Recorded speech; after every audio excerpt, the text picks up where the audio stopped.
But that's that was not, your we're talking statement. about. So let's go back to Molly Holt. So was there a Molly Holt? No, my nickname has always been Missy through life. Missy, okay, Missy. I had it wrong, Missy Holt. Right, and going back through life, Molly was often reported on CNN. Oh, so that was a malaprop on my part. Okay. Yeah, you did have it right. You wondered what I knew and when I knew it. And Missy was a nickname. I don't know if you ever had a nickname, but growing up, my father called me Letitia Snitlips. So. Letitia, yeah, okay. So I think that tells you an awful lot. Anyway, so but you grew up in Missy Holt in Pennsylvania. No, actually I grew up in Florida. In Florida. Yeah, and I spent a short period in Pennsylvania. Okay. But I was always Missy because in school, you have to remember, I'm 44 years old. So Michaele. Carrying it well. Thank you, you're very kind. But back when I was in school, there wasn't any Michaeles. The name became popular from Dr. Medicine. But that was your birth name? Yes, Michaele Holt is my name. Who are you named after? A little bit of Michelle and Michael. My so mom it wasn't a grandmother or? No, it was an original. It's my mom's, and my mom gets very frustrated when people can't get my name right. So she's an Irish woman. And after August 5th, I have a feeling a lot of people. Yeah, so she's cute. Those who don't already. So she'll be glad that you're not calling me Molly. Well, it's interesting to know about the Molly. And Tareq, you grew up in Virginia? Yeah, I was born here in Washington D.C. and literally. Yeah, I was truly born here in D.C. and then grew up in Virginia at our family farm. We have a small vineyard.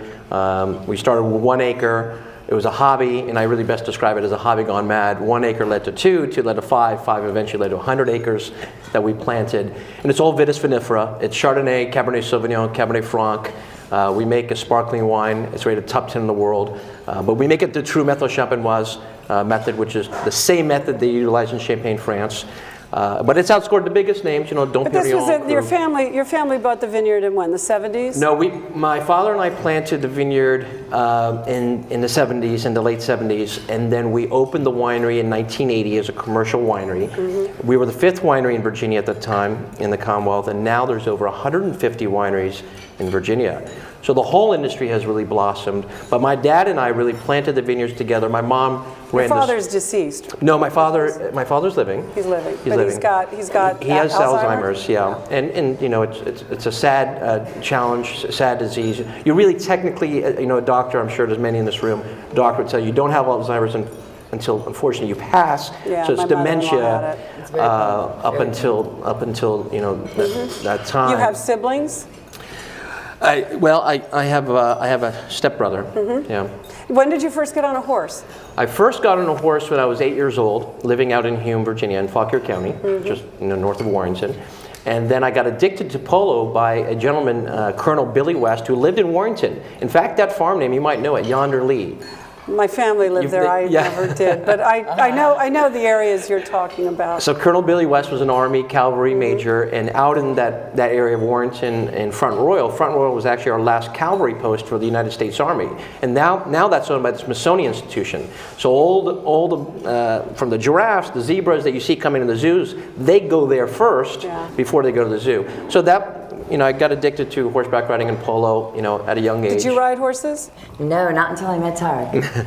So growing up, when you're these teenagers living these, what were your aspirations? I mean, what were your dreams? First. You first. No, ladies first. Ladies first. Do you want to eat meeny, miny, miny? I often thought that, I would be involved with people in some degree. I didn't know how. So I always had a dream to... Were you enthralled with celebrity? No. Back then, I enjoyed modeling, like every little girl, I think, growing up. Well, modeling is wanting the limelight. A little bit, wouldn't you say? Not really. Modeling is, you have to have a tremendous amount of confidence. So it's not necessarily the limelight. Models you have to take a lot and endure. There's a lot of attention paid to you. But in a different way. It's not a wallflowers Right, shop, no, yeah. And you have to have the strength to do it and the poise. And celebrity, was that something that you were... No. Did you have some Fitzgeraldian dream? No, actually quite the opposite. Growing up at the farm and planting the vineyard and helping make wine with my dad at a very young age. I mean, I was literally bottling wine and labeling it, when I was 13 years old. So I didn't think that was going to be my future because I didn't understand really what I was doing at the farm, just growing up helping the family business. But my mom wasn't even there. She was running the Montessori School of Alexandria, which she still does. It's quite a commute. That's still her passion. But I was really intrigued, and I loved aviation at a very young age. I always thought of flying, so I went to a school at a young age at 13 called Randolph-Macon Academy, and that's a military school in Front Royal, Virginia. And I started a flying program there at the age of 15, along with Mike Turner and Mr. So Regan. you were a teenage pilot? Yeah, that's right. I sold it when I was 16. We actually got we convinced the Academy to go buy an airplane. They bought an airplane because the Academy's an Air Force Academy. It's an Air Force Junior ROTC program. So we convinced the Academy to buy their first airplane. They did, and I sold it at the age of 16. And then I was flying. I'd even fly over by the vineyard and just take pictures from the airplane of the family farm and things like that. But I always had this thing for aviation. I love that. I thought maybe that was my future. But then going through high school, I got accepted. My first acceptance was the University of California at Davis.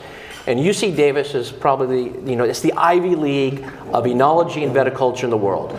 Everybody from Australia to New Zealand to France to Italy, they all come to UC Davis to get their degree in enology. And enology is the science of winemaking. I know it is. But Viticulture Tareq, science. this is a fairly serious pursuit. Don't you think you throw a lot of that over by celebrityhood? No, but the wine industry, I mean, can you ever be taken seriously again? Well, sure. I mean, our wines speak for themselves, and people who know us know who we are. So regardless of all the misinformation that was out there by a lot of media, and obviously they're beginning to figure out they got a lot of it wrong. Yeah, the people who know us. Okay, know that wasn't true. because I didn't want to get things wrong. This weekend I went out to Oasis Winery. Yeah.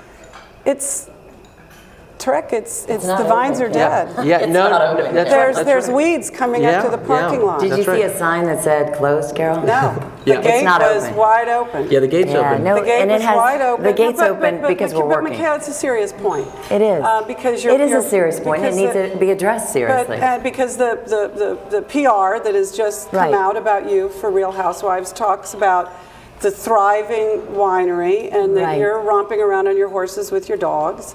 And I think there's something more serious going on there. Yeah, that, I'll address that. Know about. Yeah, I'll address that. So there's no question with my father's decline in his health, starting about 3 years ago, things started to go wrong. Well, my mother came back into the picture from her Montessori school. And she wasn't even quite, really doing well, on that side. Had a mild stroke. Yeah, my mother had a mild stroke. Well, and it's stressful taking care of someone. Well, no, this was prior to my father's health. Prior to my father's health. So when she came back after my father's health started to decline, a family war erupted at Oasis.